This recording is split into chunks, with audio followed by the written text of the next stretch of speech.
अस्सलाम वालेकुम, मैं हूं रेहान तारिक और आप देख रहे हैं 10 तक। चेयरमैन तहरीक इंसाफ इमरान खान को आज एक बार फिर इस्लामाबाद हाई कोर्ट से रिलीफ मिल चुका है। इस्लामाबाद हाई कोर्ट ने खातून जज धमकी केस में चेयरमैन पाकिस्तान तहरीक इंसाफ इमरान खान के खिलाफ दहशतगर्दी की दफात खारिज करने का हुक्म दे दिया है। केस की समाअत चीफ जस्टिस अतर मिनल्ला की सरबराही में कायम दो रुकनी बेंच ने की। दो रुकनी बेंच के सामने जीआईटी रिपोर्ट पेश की गई। रिपोर्ट में जीआईटी ने चेयरमैन तहरीक इंसाफ पर दहशतगर्दी की दफात को दुरुस्त करार दिया। स्पेशल प्रोसिक्यूटर राजा रिजवान अब्बासी ने अदालत को आगाह कर दिया कि दहशतगर्दी की दफा लगती है, इस केस में चालान रिपोर्ट तैयार हो। चीफ जस्टिस ने प्रोसिक्यूटर से कहा कि अगर आप तकारीर पर ऐसे पर्चे दर्ज कराएंगे तो एक फ्लड गेट खुल जाएगा। इमरान खान की पूरी तकरीर में थ्रेट या नुकसान पहुंचाने की बात की गई।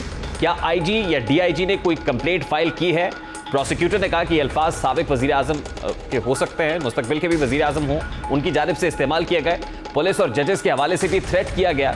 चीफ जस्टिस ने कहा कि बादियों नजर में इस केस में इन दफात में से एक दफा भी नहीं लगती।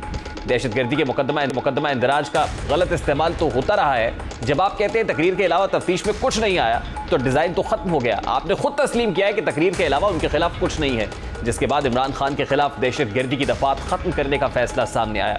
इत्तेहादी हुकूमत इसी केस और इन दफात की बुनियाद पर चेयरमैन तहरीक इंसाफ इमरान खान को गिरफ्तार करने की कोशिश में थी।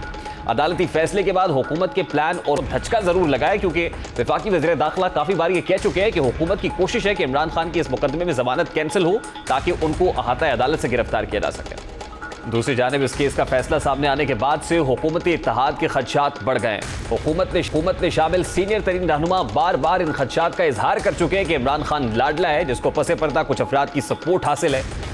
दोबारा ये मुतालबा करते हुए वो कह रहे हैं कि पसे पर्दा की जाने वाली सपोर्ट को खत्म किया जाए ताकि बाकी जमातों को लेवल प्लेइंग फील्ड मिल सके। थे आपको बच्चे की तरह दूध पिलाया। इमरान खान का जो लाडलापन है उसको प्रोटेक्शन देने वाले अगर अपनी इस चीज को छोड़ दें, इस रविश को छोड़ दें, तो इमरान खान को सॉर्ट आउट करना 3 दिन से ज्यादा का काम। ये सिर्फ एक अनोखा लाडला है, ना जीत के खुश है, ना हार के खुश है। ये कौन सा लाडला है, इसको कौन सहूलत आज भी दे रहा है?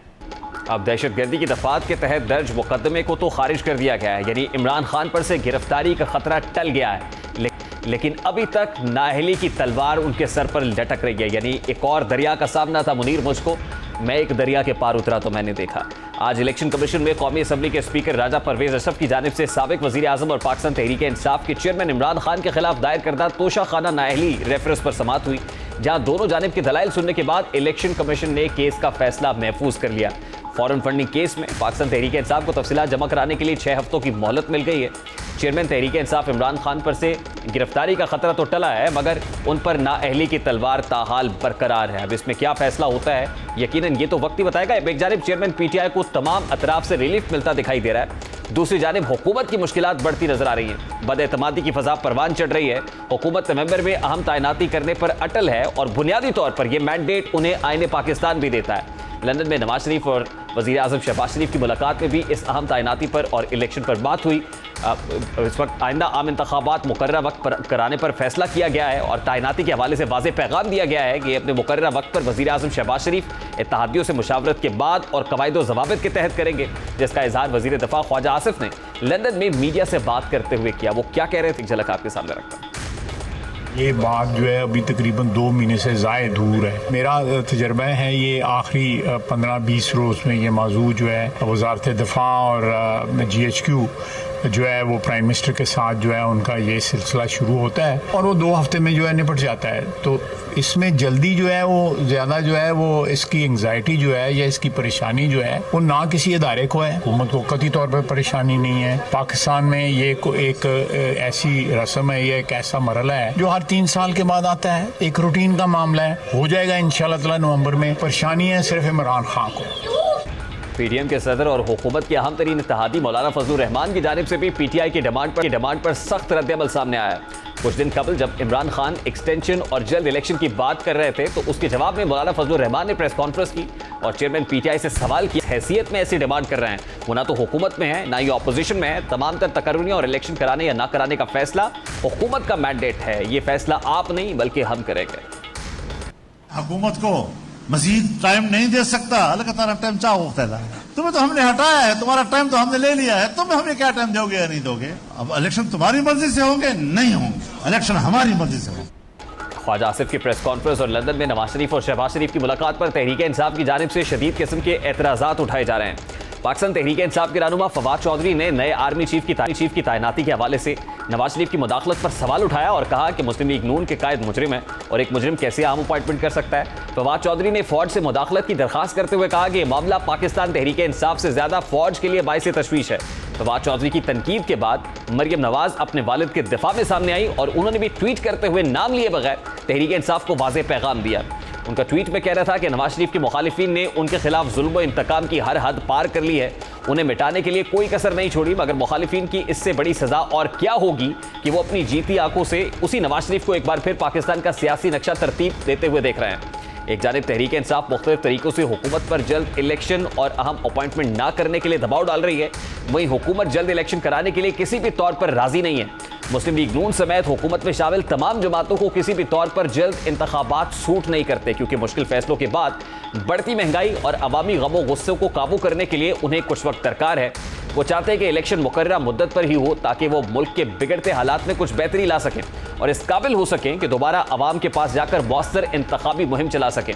उनकी कोशिश है कि किसी तरह नवाज शरीफ को अदालतों से रिलीफ मिल, पाकिस्तान वापस आकर अपनी सियासत का दोबारा आगाज भी कर सकें। अब यह नवाज शरीफ वापस आते हैं, जल्द आते हैं या बदेर आते हैं, ये तो एक इम्पॉर्टेंट मामला है, लेकिन उससे पहले इस वक्त पाकिस्तान तहरीक इंसाफ भी स्ट्रैटेजी के लिए हिकमत अमली मुरतब करने के लिए सर जोड़े बैठी है। निहाल हाशमी साहब की तरफ चलते हैं। अस्सलाम वालेकुम निहाल साहब, बहुत बहुत शुक्रिया आपके वक्त के लिए। निहाल साहब, बहुत सारे सवालात हैं लंदन में इस अहम मुलाकात को लेकर, लेकिन सबसे पहले तो ये फरमाइएगा कि ये जो अहम सियासी नक्शा लंदन में तरतीब दिया जा रहा है, ये पाकिस्तान में क्यों नहीं हो सकता? कि मियाँ साहब की वतन वापसी में कोई रुकावट हाइल है? बहुत सारी रुकावटें हैं। एक तो सबसे पहले उनके डॉक्टर से उनको क्लियरेंस होना चाहिए और उसके बाद एश्योरेंस मेक श्योर होना चाहिए कि फ्री एंड फेयर ट्रायल हो। और फिर उनकी सेंट्रल वर्किंग कमेटी जब फैसला करेगी तो मियां नवाज शरीफ साहब पाकिस्तान में होंगे इंशाल्लाह। अभी गो हेड नहीं मिल रहा, ये पॉलिटिकल डॉक्टर है, ये मेडिकल डॉक्टर है जिसकी अप्रूवल दरकार है? जी, मेडिकल डॉक्टर की भी और पॉलिटिकल डॉक्टर की भी, सारे डॉक्टर्स की जरूरत होती है।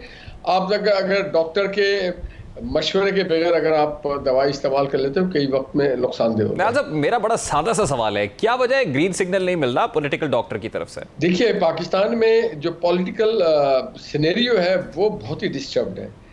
हमारे यहाँ मुकम्मल जमहूरियत आ ही नहीं सकी है। जिनको जमहूरियत में और सियासत में हिस्सा नहीं लेना वो सबसे ज़्यादा हिस्सा लेते हैं, और जिनको जमहूर और सियासत में हिस्सा लेना ही उनके ऊपर पाबंदी लगा दी जाती है।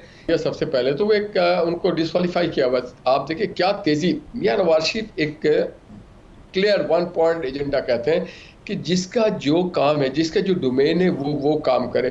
क्या आप सीने पे हाथ रख के कह सकते हैं कि आज भी पाकिस्तान में जमहूरी जो फोर्सेज हैं उनको आइन और कानून के मुताबिक काम करने की इजाज़त है दी जा रही है? नहीं, ऐसा नहीं है हमारे मुल्क में, हमारे माशरे में। आपको सबसे पहले सेटल डाउन करना है कि हम जाना किधर चाहते हैं। क्या हुकूमत खुद मुख्तार नहीं है आपकी?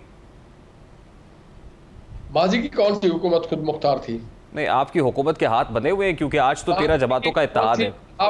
आपने देखा कि जैसी ही हुकूमत आई और हुकूमत अपनी तरजीहात को सेटल करने लगी, उन्होंने अपने ऑफिसर सेटल कर रहे थे कि कौन ऑफिसर को कहाँ पे रखना है, तो सुप्रीम कोर्ट के मुअज़्ज़िज़ मुंसिफ साहबान ने एक ऑर्डर पास कर दिया कि जनाब हमें आप तैनाती और तब्दीली का इख्तियार नहीं रखते। तो जब आप एक हुकूमत के हाथ को बांध कर दें कि आप तैनाती और तब्दीली नहीं कर सकते, पूरी दुनिया में एक कल्चर है। अगर ट्रंप जाता है तो ट्रंप की पूरी टीम साथ जाती है, बाइडन आता है तो पूरी टीम आती है, उनसे पूछा जाता है, वो डिलीवर करते हैं। लेकिन मेरा सादा सा सवाल यह है कि इतनी अगर बेख्तियार हुकूमत है तो इस हुकूमत से आप बाहर भी नहीं निकलना चाहते?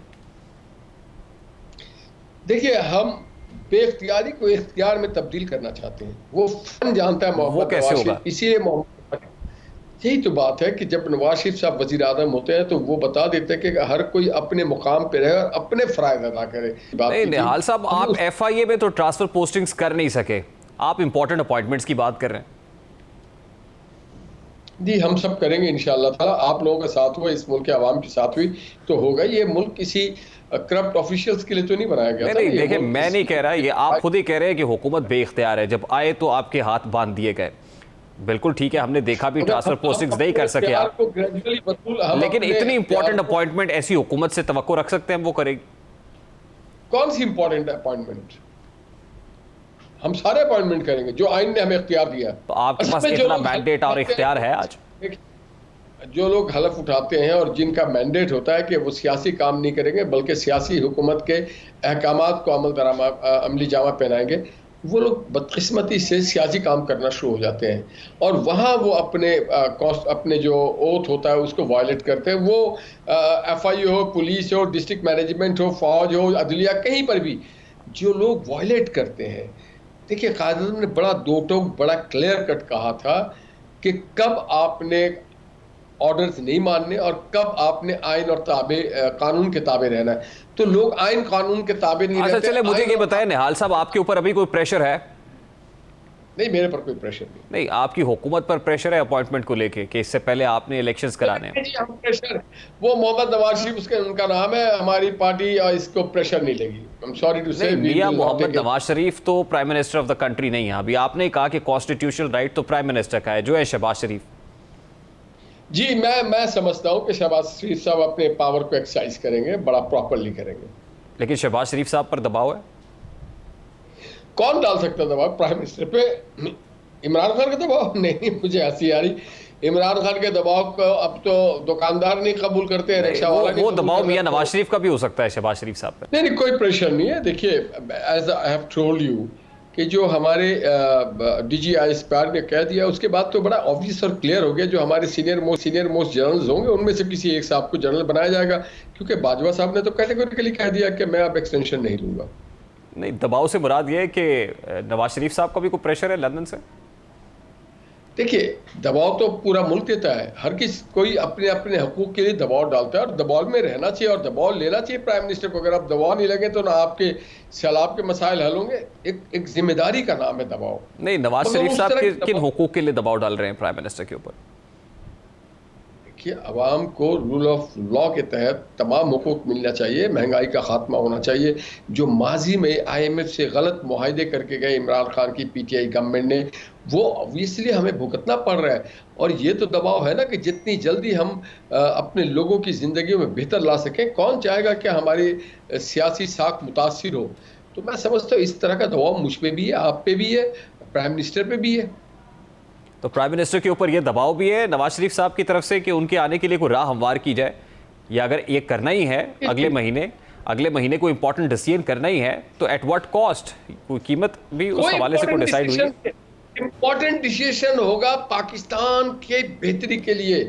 इंपॉर्टेंट जो फैसले हैं वो किसी अपॉइंटमेंट पे डिसीजन नहीं मेक किया जाता है। ये हमारे मीडिया को समझना चाहिए कि कोई इंपॉर्टेंट इवन ये तो आप लोगों ने हमें समझाया ना, वो खुरम दस्तगीर साहब हो, वो जावेद लतीफ साहब हो, आपने हमें समझाया कि असल में ये इंपॉर्टेंट डिसीजन करने ही तो हम लोग आए थे। अपॉइंटमेंट हो गवर्नर, देखिए आर्मी चीफ, मैंने आपको बताया कि वो एक मातहत अफसर हैं। या तो अहम फैसला डिसीजन कोई गवर्नर को बनाना हो या कोई मिनिस्टर बनाना, उसमें भी कोई दबाव नहीं होता है, तो इसमें भी नहीं होगा। हमारे पास माशाल्लाह काबिल जनरल्स हैं, वो आकर के संभाल लेंगे, ये कोई ऐसा मसला नहीं है। अच्छा, हुकूमत बड़ी बेख्तियार है आपकी बकौल, लेकिन सियासी नक्शा नवाज शरीफ साहब लंदन में बैठ के तरतीब दे रहे हैं। वो सियासी नक्शा, वो क्या नक्शा है जो तरतीब दिया जा रहा है लंदन में इस बेख्तियार हुकूमत के अंदर? आपको याद होगा कि जब हमारी आज़ादी की तहरीक चल रही थी तो हिंदुस्तान के मुस्लिम लीग के अकाबरीन कभी सियासी नक्शे हमारी आज़ादी के लंदन में जाके बनाते थे, कभी गोल्ड मेज कॉन्फ्रेंस में जाते थे। बाबा कौम, ये तो आप पाकिस्तान बनने से पहले की बात कर रहे हैं।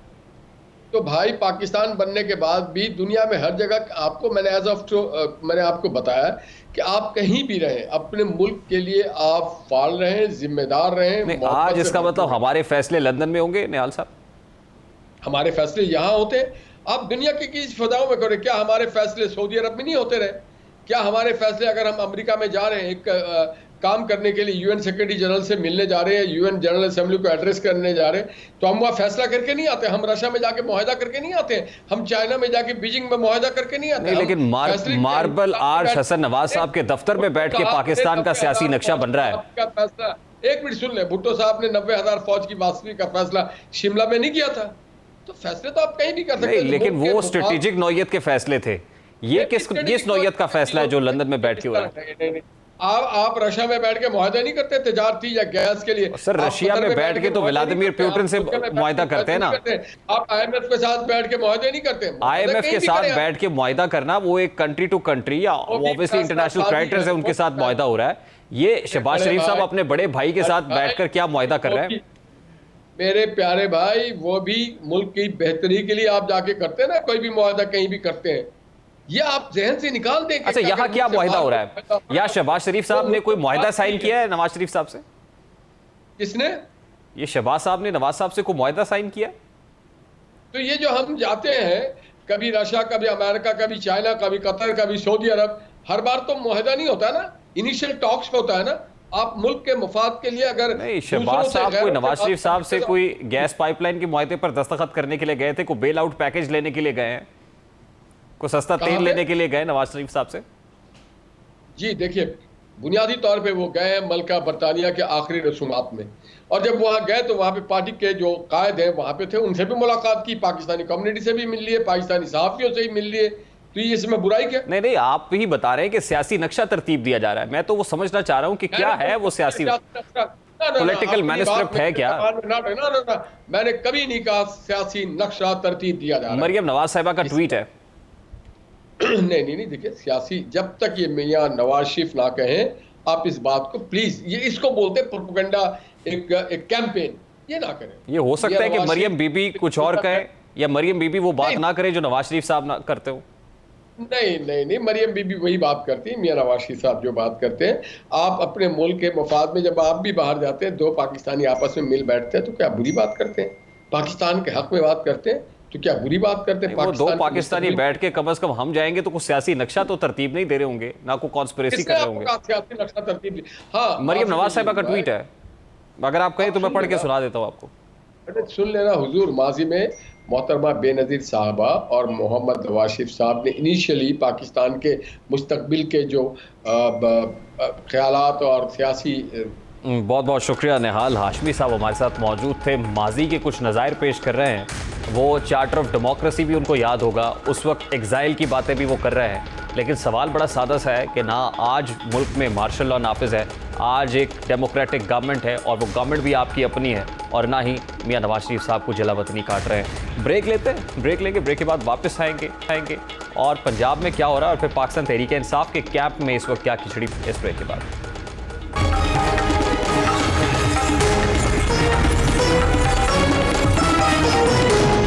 Welcome back. हुकूमत किसी भी तौर चेयरमैन PTI इमरान खान की शराइत तस्लीम करने के लिए तैयार नहीं है, जिसके जवाब में तहरीक इंसाफ भी सख्त पॉलिसी अपनाए हुए है।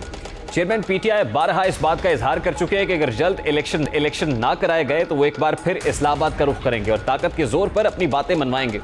हालात और वाकयात से यही लग रहा है कि एक बार फिर 25 मई के वाकयात को दोहराने की कोशिश होगी। पिछली बार तहरीक इंसाफ को वफाक और पंजाब से काफ़ी मुज़ाहरा करना पड़ा था, लेकिन इस बार हालात मुख्तलिफ हैं। अब की बार पंजाब और KP में हुकूमतें होने की वजह से PTI खासी पुरएतमाद है। लेकिन सवाल बड़ा सादा सा है कि इसके बावजूद इमरान खान आते हैं, ये कहते तो है कि मैं कॉल दूंगा और आपने निकलना है, लेकिन हमेशा मिस्ड कॉल, वो कॉल हतमी कॉल सामने नहीं आती है। 25 मई को जब इमरान खान साहब निकले थे अपने कारकुनान के साथ तो ये कह कर गए थे कि वो दोबारा कॉल देंगे और अब की बार मौसर कॉल होगी। उस वक्त से लेके अब तक कितनी बार ये इंदिया दिया गया है, जरा उसकी एक झलक आपके सामने रखता हूं। के महीने में इलेक्शन अनाउंस करें, अगर 6 दिन के बाद ये नहीं करेंगे आप, तो मैं सारी अपनी कौम को लेके वापस इस्लामाबाद आऊंगा। नौजवानों, सब तैयार हो जाओ कि हमने जुल्म का मुकाबला करना है। जब मैं आपको कॉल दूंगा, मेरे साथ हकीकी आजादी के लिए निकलना है। पुरअमन जो हमेशा हम करते हैं, पुरअमन प्रोटेस्ट, हम सारे शहरों के अंदर भी अब लोगों को कह रहे हैं कि प्रोटेस्ट करें। 25 मई के बाद दर्जनों मौके पर वो ये कह चुके हैं कि वो कॉल देंगे और उसके बाद कारकुनान को तैयार रहने का भी कह रहे हैं, लेकिन अभी तक कोई हतमी कॉल सामने नहीं आ रही है। अब पसे पर्दा क्या हो रहा है? इससे पहले पाकिस्तान तहरीक इंसाफ के अहम इत्तेहादी शेख रशीद ये कह चुके हैं कि पसे पर्दा मफामती कोशिशें हो रही हैं। शायद ये वजह है कि मज़ाहमत दिखाई तो देखती है, एक जलसे में मज़ाहमत दिखाई देती है, एक हार्ड स्टांस खान साहब लेते हैं और अगले ही पल में को प्रेस कॉन्फ्रेंस होती है या जलसा होता है, उसके अंदर एक सॉफ्ट स्टांस या उसकी क्लैरिफिकेशन सामने आ जाती है। कब खान साहब ने क्या हार्ड लाइन ली और उसके बाद कैसे फिर उस हार्ड लाइन को हम सॉफ्ट होते हुए देखा, जरा वो भी आपके सामने रखता हूं। 22 करोड़ पाकिस्तानियों की मुंतखब हुकूमत को साजिश के तहत हटाया। इनके साथ शामिल थे यहाँ के मीर जाफर और मीर सादिक। शहबाज शरीफ, शर्म करो, कुछ तो शर्म करो। तुम वो हो जो मैं मीर जाफर का कहता हूँ, तुम हो वो मीर जाफर। जानवर होता है, इंसान न्यूट्रल नहीं होता। एस्टेब्लिशमेंट आप कहते हैं हम न्यूट्रल हैं, बिस्मिल्लाह न्यूट्रल हो। पावर आपके पास है और कौम अगर इस तरफ नीचे जिस तरफ ये लेके जा रहे हैं, जो चोरों का टोला मुल्क को नीचे लेके जा रहा है, और तारीख इस रोल को भी माफ नहीं करेगी। यूँ दिखाई देता है कि जैसे इमरान खान साहब मरियम नवाज साहिबा के उस स्टेटमेंट की मानन जिसमें वो कहती हैं कि मज़ाहमत होगी तो मफामत होगी, उस पर पूरे तरीके से कारबंद है। यानी पहले मज़ाहमत करते हैं और उसके बाद फिर मफामत करने की कोशिश की जाती है। तहरीक इंसाफ की हिकमत अपनी जगह, कॉल देने की हिकमत अमली या कॉल देने का प्लान भी अपनी जगह, लेकिन दूसरी जानिब हुकूमत भी ज़हनी तौर पर तैयार बैठी दिखाई देती है। एक जानिब वो जहाँ तहरीक इंसाफ को सख्ती से निपटने की ख्वाह है, वहीं पसे पर्दा ताकत का तवाज़ुन अपने हक़ में करने के लिए भी सरगर्म है। ताकत का तवाज़ुन हासिल करने के लिए अब इत्तेहादी हुकूमत की नज़रें एक बार फिर पंजाब में हुकूमत वापस लेने पर मरकूज़ है। सियासत में मफामत के बादशाह और सबसे भारी नजर आने वाले साबिक सदर आसिफ अली जरदारी इस सिलसिले में खासे मुतहर्रिक दिखाई दे रहे हैं। शरीक चेयरमैन पीपल्स पार्टी लाहौर में मौजूद हैं, जहां वो अहम मुलाकातें और जोड़ तोड़ करते हुए दिखाई देते हैं। इस हवाले से ज़रा ये बताते हैं कि इस बार ताकत का तवाज़ुन हक़ में करने के लिए हुकूमत काफ लीग के अरकान की हिमायत हासिल करने में कामयाब हो चुकी है, जबकि जनूबी पंजाब के एक नाराज़ ग्रुप की भी हिमायत हासिल करने का दावा किया जा रहा है। उनकी जानिब से ग्रीन सिग्नल मिलते ही पंजाब में हुकूमत पलटने का आगाज़ होगा। दूसरी जानिब इत्तलात हैं कि नवाज शरीफ और शहबाज शरीफ की लंदन में होने वाली मुलाकात के दौरान भी पंजाब की सियासत पर खासी गुफ्तगू हुई है। ज़राए के मुताबिक नवाज शरीफ ने पंजाब में तहरीक अदम एतमाद लाने की हिमायत कर दी और फैसला किया गया है कि अदम एतमाद कामयाब होने की सूरत में वज़ारत आला का फैसला किया जाएगा। ज़राए के मुताबिक उम्मीद है कि आइंदा 15 रोज़ में पंजाब के अंदर तहरीक अदम एतमाद आने का इम्कान है। तहरीक इंसाफ के चेयरमैन इमरान खान भी इन पसे पर्दा होने वाली साकिफ़ हैं, क्योंकि वह जलसों में पंजाब की हुकूमत गिराए जाने के लिए की जाने वाली कोशिशों के बारे में पहले ही बता चुके हैं। साजिश हो रही है, हमारी पंजाब की हुकूमत को गिराने की कोशिश हो रही है। और कोशिश कैसे हो रही है? लोटे बनाने की कोशिश हो रही है। चोरों का पैसा चल रहा है, हमारे लोगों को एमपीज के पास जाके उनको करोड़ों रुपए की पैसे की ऑफर भी दे रहे हैं, और साथ फिर मिस्टर एक्स और मिस्टर वाई वो भी तैयार हो गए। अब गुज़श्ता रोज़ पंजाब हाउस इस्लामाबाद में चेयरमैन इमरान खान की ज़ेर सदारत पंजाब की पार्लिमानी कमेटी का इजलास हुआ, जिसमें तहरीक इंसाफ के 25 से ज़ायद अरकान गायब दिखाई दिए। पंजाब में पीटीआई अरकान की तादाद 176 है, जबकि पार्लिमानी पार्टी के इजलास में 150 अरकान ही शरीक हुए, जिस पर इमरान खान खासी मायूसी का इजहार करते रहे। जो अरकान असम्बली पार्लिमानी कमेटी के इजलास में शामिल थे, उन्होंने भी परवेज़ इलाही पर तहफ़्फ़ुज़ात का इजहार किया। उनका कहना था कि पीटीआई अरकान पंजाब में लावारिस हैं, जबकि काफ लीग के काउंसलर सतह के लोग मुशीर बना लिए गए हैं। इस तमाम तर सूरत हाल से तासुर यही लिया जा रहा है कि हुकूमत पंजाब में किसी भी वक्त नकब लगाने के लिए मुकम्मल तैयार है, जिससे वो बिगड़ा हुआ तवाज़ुन दोबारा हासिल करके पोजीशन में आ जाएंगे कि अपनी तमाम बातों को मनवाया जा सके। लेकिन ये तस्वीर का एक रुख है। हुकूमत पंजाब में तो दोबारा इक़्तिदार हासिल करने की ख्वाह है, लेकिन वफाक में इसके लिए मुश्किलात बढ़ती चली जा रही हैं। इत्तेहादियों की जानिब से गिले शिकवे बढ़ रहे हैं। एमक्यूएम इसमें सर फहरिस्त है। मुत्तहिदा कौमी मूवमेंट जो तहरीक इंसाफ को छोड़कर मुस्लिम लीग नून और पीपल्स पार्टी की इत्तेहादी बनी है, एक तहरीरी माहिदे के बाद ये जमात खुश थी कि सूबाई हुकूमत बल्दियाती कवानीन में तरमीम करके बहुत सारे वो इख्तियारात जो सूबाई हुकूमत के पास हैं मेयर को मुंतकिल कर देगी। मगर अब एमक्यूएम का शकवा है कि पीपल्स पार्टी वज़ीर आज़म शहबाज शरीफ और मौलाना फजलुर रहमान की ज़मानत के बावजूद एमक्यूएम से होने वाले माहिदे पर अमल दरामद दिखाई नहीं दे रहा है। सूबाई हुकूमतों पर एतराज़ात तो एमक्यूएम के शुरू दिन से ही थे, लेकिन अब अपने लापता कारकुनान की लाशें मिलने के बाद उनके एतराज़ात में शिद्दत आ गई है। इसीलिए अब एमक्यूएम ने हुकूमत से अलहदा होने की धमकियाँ देना शुरू कर दी हैं। खालिद मकबूल सिद्दीकी के बाद कल एमक्यूएम ने कराची में बढ़ते हुए स्ट्रीट क्राइम पर सूबाई हुकूमत को निशाना बनाया। उन्होंने कहा कि कुछ रोज़ में मुख्तलिफ वारदातों में 800 से ज़ायद अफराद की स्ट्रीट क्राइम्स में मौत वाक़ हो चुकी है, जिनमें एमक्यूएम से ताल्लुक़ रखने वाले कई अफराद शामिल हैं। हमने देखा खालिद मकबूल सिद्दीकी जो कन्वीनर एमक्यूएम है वो खासे गम और गुस्से से भरे हुए दिखाई दिए थे, लेकिन गुज़श्ता रोज़ डेप्यूटी कन्वीनर एमक्यूएम ख्वाजा इजहारुल हसन वो भी काफ़ी दिल गिरफ्तार दिखाई दिया। कराची टारगेटेड ऑपरेशन आज कौन जिम्मेदार है? माजी के सारे गुनाह तो आपने एमकेएम के खाते में लिखे हुए। आज कौन कसूरवार है स्ट्रीट क्राइम का? और यही स्ट्रीट क्राइम आगे चल के गैंग वॉर बनेगा। अपना वजीर आजम आ जाए, एमकेएम की जरूरत हो तो यहाँ आके माथा टेक दें एमकेएम के दरवाजे पर, और जब एमकेएम की जरूरत ना हो तो गए एमकेएम हुकूमत से बाहर आ जाए। शहबाज शरीफ साहब, आपको मुखातिब करके कह रहा हूँ, ये अमन का क्रेडिट आपने लिया था, आपकी जमात ने लिया था। क्या अब आप या तो सबको फ्री में पुलिस सेफ्टी दे दें, गार्ड दे दें, या फिर कराची वालों को दोबारा असले के लाइसेंस दें। ख्वाजा इजहारुल हसन ने अपनी प्रेस कॉन्फ्रेंस में वफाकी हुकूमत से मुखातिब होकर यह भी कहा कि जब भी किसी को हुकूमत बनानी होती है तो भागे भागे एमकेएम के मरकज़ पहुंच जाते हैं, लेकिन कोई हुकूमत में आने के बाद ये जमातें एमकेएम के मराकज़ खुलवाने में बहाने बनाती हैं। लापता कारकुनान की लाशें मिलने और मुतालिबात तस्लीम ना किए जाने पर खालिद मकबूल सिद्दीकी ने भी हुकूमत से अलग होने की धमकी दी थी। ऐसे में जब हुकूमत खुद पंजाब में इक़्तिदार वापस लेने और ताकत का तवाज़ुन बेहतर बनाने की कोशिशों में दिखाई दे रही है, वही खुद मरकज़ में हुकूमत कायम रखना शहबाज शरीफ के लिए मुश्किल होता जा रहा है। अब यह सवाल ये है कि क्या हुकूमत इस बार पंजाब में दोबारा इक़्तिदार हासिल करने में कामयाब हो पाएगी? और सवाल तो ये भी है कि अदालतों की तरफ से फ्लोर क्रॉसिंग से मुताल्लिक वाज़ेह फैसला आने के बाद पंजाब वापस हासिल करने के लिए क्या तरीक़ाकार इख्तियार किया जाएगा। और सवाल ये भी सर उठाता है कि ऐसी किसी भी कोशिश में वफाक में अपनी हुकूमत कायम रखने के लिए भी शहबाज शरीफ के पास कोई प्लान मौजूद है, क्योंकि अगर पंजाब में कोई महाजराई की गई तो तहरीक इंसाफ की जानिब से लामोहल्ला वफाक में हुकूमत को में डालने की कोशिश ज़रूर की जाएगी। अभी एक ब्रेक लेंगे और ब्रेक के बाद जब वापस आएंगे, हिंदुस्तान में खालिस्तान बनने की सदाएं सर उठा रही हैं और एक रेफरेंडम इस हवाले से कनाडा में भी हो रहा है। इस रेफरेंडम के नतीजे में दान के लिए सिखों को कितनी उम्मीद पैदा हो चुकी है, इस पर बात करेंगे। इस ब्रेक के बाद हमारे साथ रहिए।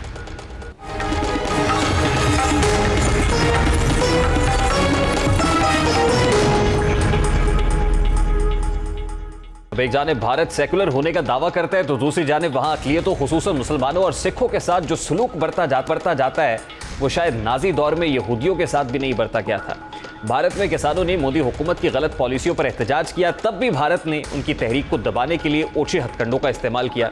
इस तहरीक को दबाने के लिए उन पर पाबंदी आयद की गई और उन पर पाकिस्तान के साथ साजबाज करने का इल्ज़ाम लगाया गया, जबकि खालिस्तान सिख किसानों की तहरीक थी और इस तहरीक में सिखों ने मोदी की गलत पॉलिसियों को उजागर किया तो साथ में ही खालिस्तान का नारा भी लगाया। कई दहाइयों तक राख में दबे रहने के बाद खालिस्तान तहरीक की चिंगारी अब एक बार फिर भड़क उठी है। बरतानिया और दीगर ममालिक में खालिस्तान पर रेफरेंडम के बाद कनाडा की सियासत में हलचल मची हुई है और इसी सिलसिले में कल कनाडा में खालिस्तान के हक में रेफरेंडम कराया गया। कनाडा में सिख कम्युनिटी खालिस्तान की हिमायत में रेफरेंडम में हक राय दही इस्तेमाल करने बड़ी तादाद में सड़कों पर निकल आई। वोट डालने के लिए 5 किलोमीटर तवील कतार लग गई। सिखों ने वोट डालकर भारत से अपनी नफरत का इजहार किया। रेफरेंडम में 1,10,000 से ज्यादा सिखों ने हक राय दही इस्तेमाल किया, जबकि वोटिंग का वक्त खत्म होने के सबब कतार में लगे हजारों सिख वोटर्स वोट न कास्ट कर सके। हिस्सा लेने वाले शुरका ने भारत के खिलाफ और खालिस्तान की इंडिया से अलहदगी के लिए जबरदस्त नारेबाजी की और अक़वाम मुत्तहिदा से आज़ादी दिलाने के लिए किरदार अदा करने का मुतालबा भी किया। लोग निराश ने हिंदुस्तान की हुकूमत तो, जिन्हें साडे नौजवानों के कतल किए। शुभदीप सिंह सिद्धू मूसेवाले का कतल जिहड़ा कीता, क्यों? उन्हें पंजाब के हकों की गल की। जी सानू अपना घर बहुत जरूरी चाहिए, क्योंकि साडी कौम का जिहड़ा घान हो रहा ना बहुत ही ज़्यादा हो रहा। पाकिस्तान चाहने तो सारे नहीं पता, सिर्फ वो जिन्होंने जमीन हले है वो आए आ वोट पाउण, बाकी नहीं है। कि दुनिया के हर एक बंदे नूं आज़ादी का हक आ, सो उस आज़ादी के हक नूं इस्तेमाल करने वास्ते सिख कौम ये लाइनां दे विच खड़ी है ते वोट कर रहे हैं। तो असीं उम्मीद करते हैं कि बढ़ चढ़ के लोग हिस्सा लेंगे तो ਵੱਧ ਤੋਂ ਵੱਧ ਇੱਥੇ खुशी होगी और साडा जो मिशन सफल होए। रेफरेंडम से कबल सिख जहानी लीडर जरनैल सिंह भिंडरवाला का पोस्टर फाड़ने के बाद शदीद कशीदगी पैदा हुई थी और मकामी पुलिस ने पोस्टर फाड़ने के इल्ज़ाम में एक भारतीय नयाद शख्स को गिरफ्तार किया था। यही नहीं बल्कि भारत ने सरकारी तौर पर कैनेडियन हुकूमत से रेफरेंडम रुकवाने की दरख्वास्त की, जिसे कैनेडियन हुकूमत ने सख्ती से मुस्तरद कर दिया था। कनाडा की हुकूमत ने भारत को दो टोक वजाहत देते हुए कहा कि रेफरेंडम को रोका नहीं जा सकता क्योंकि यहाँ लोगों की आज़ादी इजहार राय की इजाज़त है। कनाडा पहला मुल्क नहीं है जहाँ सिखों ने अपने आज़ाद मुल्क का मुतालबा किया हो। खालिस्तान पर रेफरेंडम का आगाज़ गुज़श्ता बरस 31 अक्टूबर को लंदन से हुआ था, जिसके बाद बरतानिया के मुख्तलिफ शहरों के साथ साथ स्विट्ज़रलैंड और इटली में भी वोटिंग कराई गई थी। रेफरेंडम में अब तक बैरून मुल्क मुकीम 4.5 लाख से ज़ायद सिख हिस्सा ले चुके हैं। ये तहरीक क़याम हिंदुस्तान के बाद से ही जारी थी। कई दहाइयों तक राख में दबे रहने के बाद खालिस्तान तहरीक की चिंगारी अब एक बार फिर भड़क उठी है। 3 जून 1984 को हिंदुस्तानी हुकूमत की जानिब से सिख मेजर जनरल कुलदीप सिंह बरार की सरबराही में खूनी ऑपरेशन ब्लू स्टार के दौरान बेपनाह ताकत के इस्तेमाल ने वक्ती तौर पर 70 और 80 की दहाई में पूरे जोरों शोर के साथ जारी अलहदा मुल्क की सिख तहरीक को कुचल दिया था। लेकिन जैसा कि आज़ादी की तहरीकों में हुआ करता है, ताकत का इस्तेमाल और वक्ती तौर पर ये तो रोका कारगर साबित हुआ, लेकिन अगली नस्लों के जवान होने तक ताकत का इस्तेमाल बजाते खुद तहरीकों में नए जज्बे पैदा करने का मौजिब बन जाता है। जर्नैल सिंह भंडरवाला ने 80 की दहाई में सिखों के अलहदा मुल्क की तहरीक के रूहे रवा थे। ऑपरेशन ब्लू स्टार का हदफ भी उन्हीं की क़यादत में खालिस्तान हासिल करने के लिए मुनज़्ज़म होने वाले नौजवान सिख जंगजू थे, जो सिखों के सबसे मुक़द्दस मकाम गोल्डन टेम्पल में मोर्चा जन थे। इस ऑपरेशन के नतीजे में हज़ारों ज़ायरीन हलाक हुए थे, जिनमें औरतें शामिल थे। अभी एक ब्रेक लेंगे और ब्रेक के बाद जब वापस आएंगे मलिका बरतानिया की आखिरी रसूमात का जिक्र करेंगे। इस ब्रेक के बाद हमारे साथ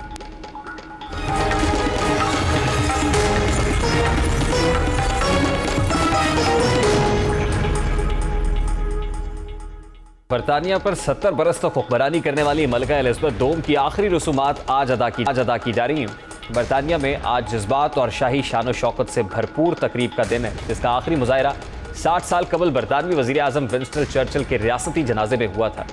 मलिका एलिज़ाबेथ की आखिरी रसूमात सरकारी तौर पर अदा की जा रही हैं और इनका आगाज़ बरतानवी वक्त के मुताबिक दिन 11 बजे वेस्टमिनिस्टर एबे में 2000 अफराद के मजमे के सामने दुआया तकरीब से हुआ था।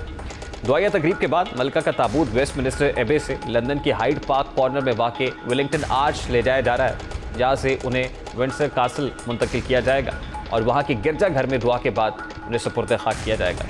खबर रसां इदारे रॉयटर्स की रिपोर्ट के मुताबिक मलिका बरतानिया के ताबूत के आखिरी दीदार के लिए लंदन की सड़कों पर लाखों अफराद की कतारें लगी हुई हैं, जबकि वेस्टमिनिस्टर एबे के अतराफ सड़कों को बंद कर दिया गया है।